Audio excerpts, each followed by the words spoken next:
دیکھیں نسیم، سب سے پہلی بات تو یہ ہے کہ فیصل واڈا جیسے کردار اپنی نوعیت کے کوئی پہلے کردار نہیں ہیں، اور ایسے لوگ کبھی فروغ نسیم کی شکل میں آتے ہیں اور کبھی جتنے ایسے کیریکٹرز ہیں جن کا کوئی سیاسی تاریخ نہیں ہے، جن کا کوئی سیاسی نظریہ نہیں ہے، اور جو کھلے عام یہ دعویٰ کرتے ہیں کہ وہ کسی سیاسی جماعت کے محتاج نہیں ہیں اور وہ اسٹیبلشمنٹ کے لوگ ہیں. اور ان جیسے کریکٹر ایک شیخ رشید بھی ہوتے تھے جن کو میں کہوں سیاستدانوں کے نوکیا 3310 تھے. تو اب ہمیں فیصل واڈا جو ہے وہ آئی فون کی شکل میں اپ گریڈڈ ورژن ہمیں مل گئے ہیں. تو انتہائی شرم کا مقام ہے ہماری سیاسی سفر کے لیے اور سیاست کے لیے کہ ایک شخص پریس کانفرنس کرتا ہے اور بڑے دھڑلے سے عدلیہ کو دھمکیاں لگاتا ہے، اور اس شخص کو سینٹ میں لانے والے کون ہیں؟ وہ لوگ ہیں جو کہ اپنے آباء و اجداد کی قربانیوں کا بڑے فخر سے ذکر کرتے ہیں اور پھر فیصل واڈا کو ووٹ دے کے سینٹ پہ لاتے ہیں. میرا مطلب پاکستان پیپلز پارٹی سے ہے، اور پھر ایم کیو ایم ہے، اور پھر ایم کیو ایم کے کرداروں کو میں ابھی سن رہا تھا مصطفیٰ کمال کو.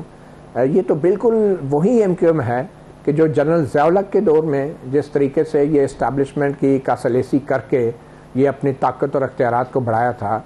اور تو یہ شاید یہ کچھ ہماری سیاسی جماعتوں کی سرشت میں ہے کہ جس طرف طاقت کا توازن ہے آپ اسی طرف جھک جاتے ہیں. تو ان جیسے کرداروں کی وجہ سے نسیم ہمارا جو ہے نا پورا نظام تلپٹ ہو چکا ہے اور یرغمال بن چکا ہے، اور یہ ایک براہ راست دھمکی ہے عدلیہ کو.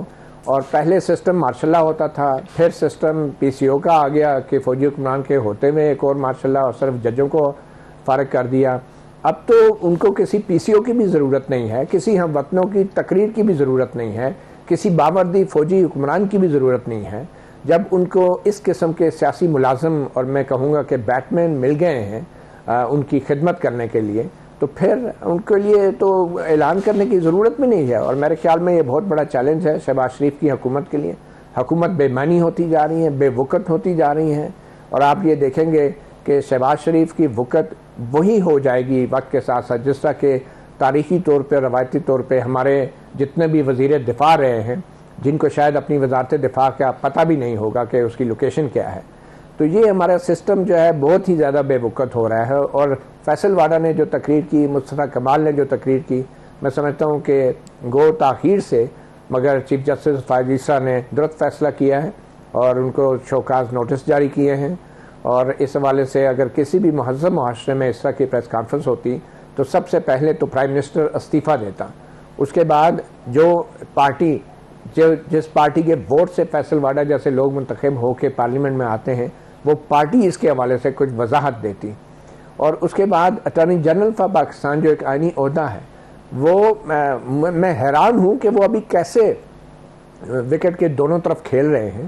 ایک طرف جسٹس بابر ستار کے بارے میں جب گرین کارڈ کے حوالے سے اسکینڈل آتا ہے تو وہ کہتے ہیں میں استعفیٰ دے کے ان کی وکالت کرنے کو ترجیح دوں گا، اور دوسری طرف اس کے بعد پھر آپ دیکھتے ہیں کہ یہ جب جسٹس بابر ستار خط لکھتے ہیں کہ مجھے دھمکی کا پیغام دیا گیا اور کہا گیا کہ بیک آف، تو اس وقت اٹارنی جنرل کہتے ہیں کہ ایسا نہیں ہے اور میں نے یہ بات نہیں کی، باوجود اس کے کہ جس ملاقات کا ذکر اٹارنی جنرل کر رہے ہیں وہ بھی ہوئی ہوگی، مگر یہ ضروری نہیں کہ یہ انہی کی ملاقات کے دوران کوئی ایسی بات ہو، اور بھی کوئی ہو سکتا ہے. بڑا ہی ایک میں سمجھتا ہوں کہ ایک آئرونک سچویشن ہے ہماری حکومت ہمارے اداروں کے لیے. یہ بتائیے حسن رضا صاحب، ایک تو یہ معاملہ ہے جہاں تک یہ میں ضرور کہوں گی متی کے میرا خیال ہے کہ تنقید جو مرضی کریں لیکن سیاسی بیٹمین لٹل انفیئر ان کا مطلب، میرا مطلب کہ وہ ایک آپ کی پی ٹی آئی نے بھی ان کو اڈاپٹ کیا تھا، ان کی پارٹی کے ممبر رہے ہیں بڑی دیر، and now he's a senator. Batman is a proper word used for a purpose. I know. It's not a slur, by the way. مناسب نہیں لگتا کہ وزیر اعظم کو پالش بھی کہا جاتا ہے، وہ پالش ہیں، وہ بھی غلط ہے. نہیں میرا مطلب میں تو دیکھیں نا، میں تو اپنے پروگرام میں جو میں اس کا کہہ رہی ہوں، مجھے تو یہ بھی کہ بوٹ پالش ہے، بٹ اینی وے میں یہ کہہ رہی ہوں کہ اب جیسے فیصل واڈا کیا کہہ رہے ہیں، وہ جو کہہ رہے ہیں جی ایویڈنس دیں، وہ کہہ رہے ہیں جی بابر ستار صاحب آپ نے کہا ہے کہ آپ کو کال آئی ہے تو اب آپ ایویڈنس لائیں، انہوں نے کہا ترازو میں آپ ایویڈنس لے کے آئیں. تو یہ جو ایک بات کھول دی کہ جی آپ جو جج ایک بات کہہ رہے ہیں تو ایک سینیٹر کہہ رہے ہیں کہ جی آپ اب ایویڈنس لے کے آئیں. تو یہ اس کو ذرا تولیں اس میں، یعنی کہ جو آئینی تقاضے ہیں، جس طرح ادارے کام کرتے ہیں، یہ کتنا ایک لیجیٹیمیٹ ڈیمانڈ ہے، اس پہ بات کریے ذرا. بسم اللہ الرحمن الرحیم. دیکھیں جی، فیصل واڈا صاحب نے article 19A of the constitution سے بات شروع کی، اور اسی تناظر میں پہلے بھی ایک پریس کانفرنس کی اور پھر ایک لیٹر لکھا چیف جسٹس اسلام آباد ہائی کورٹ کو کہ آپ بتائیں کہ جسٹس بابر ستار کا کیا حیثیت ہے وہ ان کے گرین کارڈ کی، اور کیا وہ ڈیول نیشنل ہیں یا نہیں ہیں، اور کیا at the time of elevation آپ کے نالج میں تھا. بالکل. اب اس وقت تھے چیف جسٹس اطہر بن اللہ صاحب. اب ایک چیز جو بڑی امپورٹنٹ ہے کہ چیف جسٹس یا کوئی بھی جج اس قسم کے خطوط کا ڈائریکٹ جواب نہیں دیتے. ایک روایت چلی آ رہی ہے کہ ان کے سیکرٹری یا آفیشیل کیپیسٹی میں رجسٹرار جواب دیتے ہیں. وہ تو آ گیا نا. اب رجسٹرار نے جواب دے دیا، اور رجسٹرار نے کیا ایک صرف ان سے رپلائی پوچھ کے دیا ہوگا؟ نہیں، رجسٹرار نے تمام ریکارڈ دیکھا ہوگا.